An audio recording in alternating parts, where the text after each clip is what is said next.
Alright, now I want to talk a little bit about this idea called percent of ionic character. One of the things that you probably already tweaked on is the idea when I say that, for example, for an ionic bond it's completely give and take, that is, something gives up an electron and something takes it. You probably already figured out it's probably not that simple. So it's the same with a covalent bond.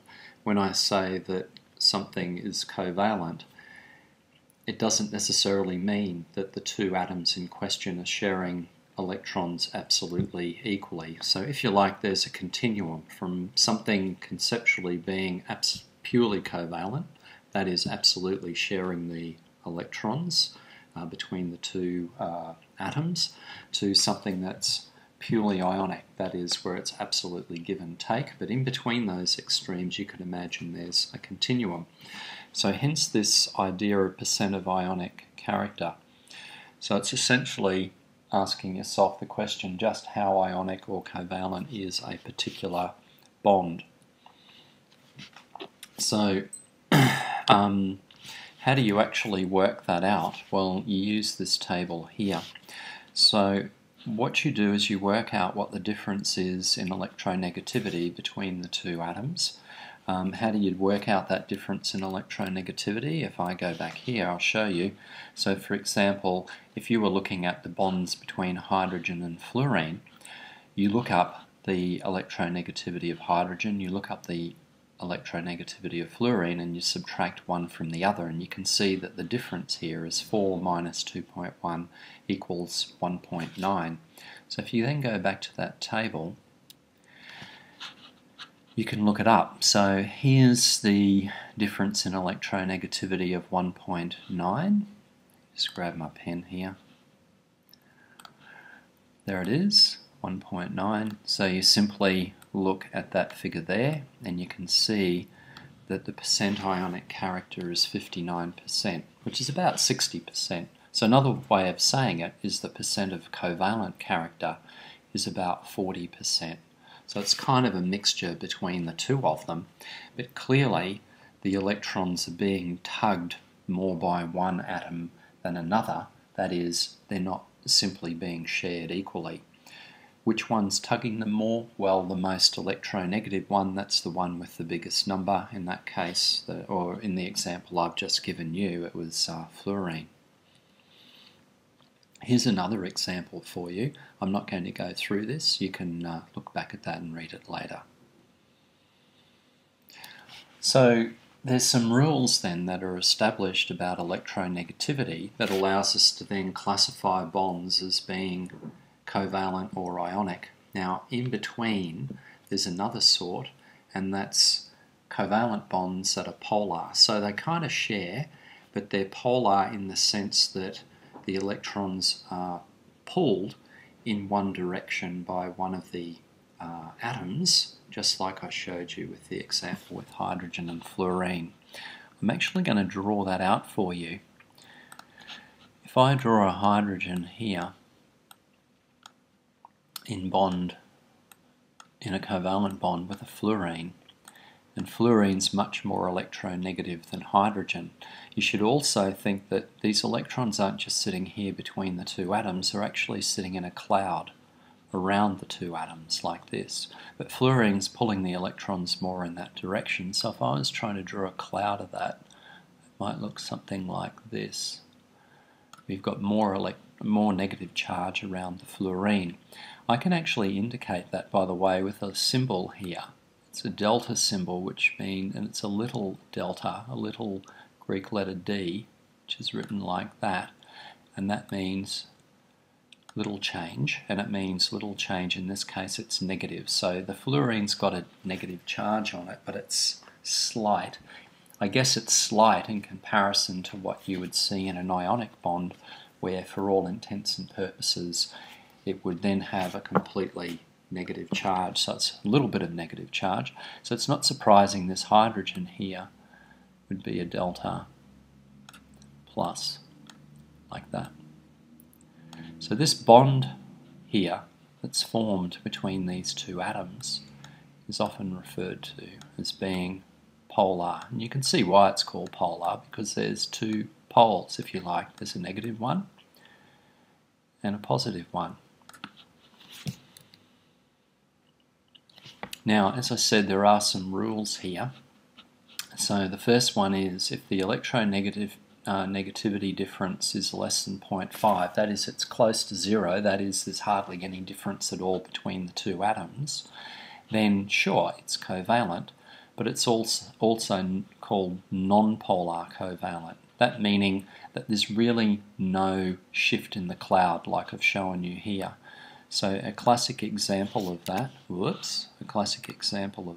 be this one. So if I draw hydrogen with another hydrogen here, clearly they're both tugging on the electrons exactly the same amount, so the cloud is equally distributed. So this is a non-polar covalent bond. In fact, if you look up the electronegativity for hydrogen, obviously it's both the same number for these two. So it would be whatever the number is minus itself, which equals 0, which is less than 0.5, which is what you'd expect. Okay, where you've got this kind of skewed arrangement here and you end up with this bond polarity, it means that there is some difference in electronegativity, and this rule is saying that if it's between 0.5 and 1.6, it's still covalent, but it's polar, i.e. it's skewed like this. So by the way, you guys don't have to remember these rules. That is, don't have to remember these rules. Okay, once the electronegativity gets real big, or the difference at least gets really big, say around 2, then the bond is regarded as being ionic. So that means, for example, if you look up the electronegativity of sodium and fluorine, you'll see that the number is bigger than 2, so therefore, as we all know, the bond's ionic. What if the gap is around, the gap meaning the difference in electronegativity is around this figure here, which we haven't taken account of? Then we actually need a slightly special rule here, and what we say is if there's a metal involved, then it's ionic. So in other words, really, that goes back to that rule I told you when we were looking at ionic compounds. Any metal plus any non-metal means that it's ionic.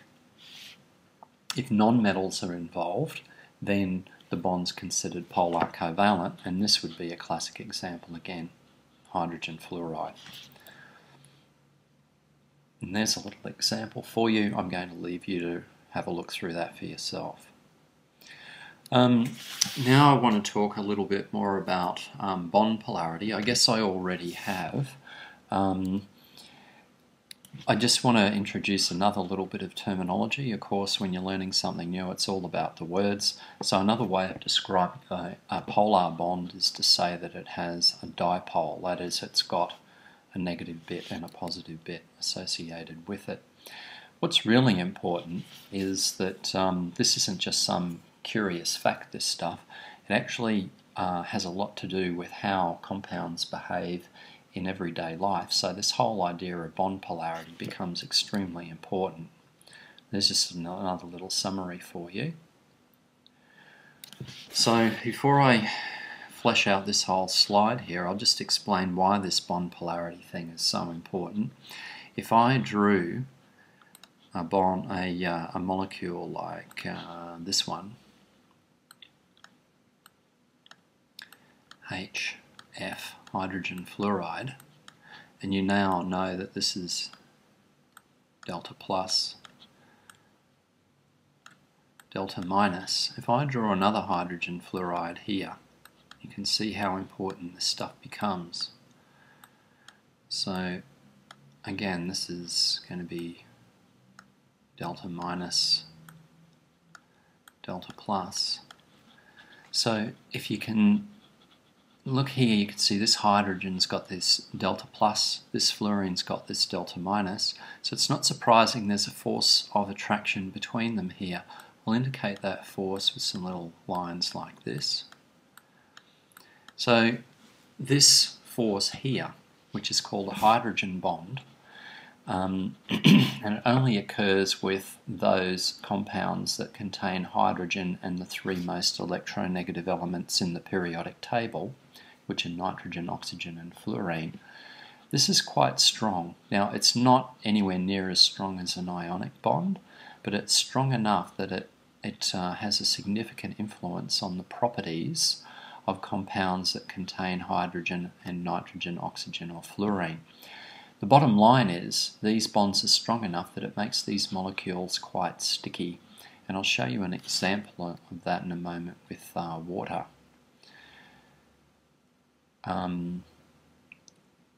I'll just digress for a moment and point something else out to you. That's all a little messy now. Let's just go through again. Okay, if we look at this molecule here and you look up the electronegativities of carbon and oxygen, you'll see that the bonds here are polar. So you might conclude that the molecule itself is polar, and that's in fact not the case. That molecule is non-polar. How can that be? Well, this is like a tug-of-war going on here. This oxygen's pulling electrons this way, this oxygen's pulling electrons this way, so they both cancel each other out. So the actual electron cloud for this particular molecule isn't distorted, it's not pulled away like it was with the hydrogen fluoride. It stays pretty much even here. So this molecule's non-polar. This is carbon dioxide, by the way. So the bottom line is, if you want to work out whether a molecule's polar or non-polar, i.e. work out whether it's sticky or not sticky, you not only have to take into account the electronegativities of the atoms, you also have to take into account the shape of the molecule, which is why I did the stuff with molecular shapes in a previous lecture. Here's another one. Here's water. Oxygen draws electrons this way and this way. I think you could see overall that the overall pull is in this direction, so a water molecule is in fact a polar molecule, and that's what accounts for its sticky behaviour. So by knowing all that, you can actually work out which molecules are polar or not polar. So if you look at this one here, hydrogen chloride, electrons are being pulled in this direction. It's polar. Electrons are being pulled in this direction here for beryllium fluoride, but overall they're pulling in kind of equal and opposite directions. So the bottom line is there's no net pull of electrons in any direction, and therefore this molecule's not polar. The same argument for this one. This is carbon tetrachloride.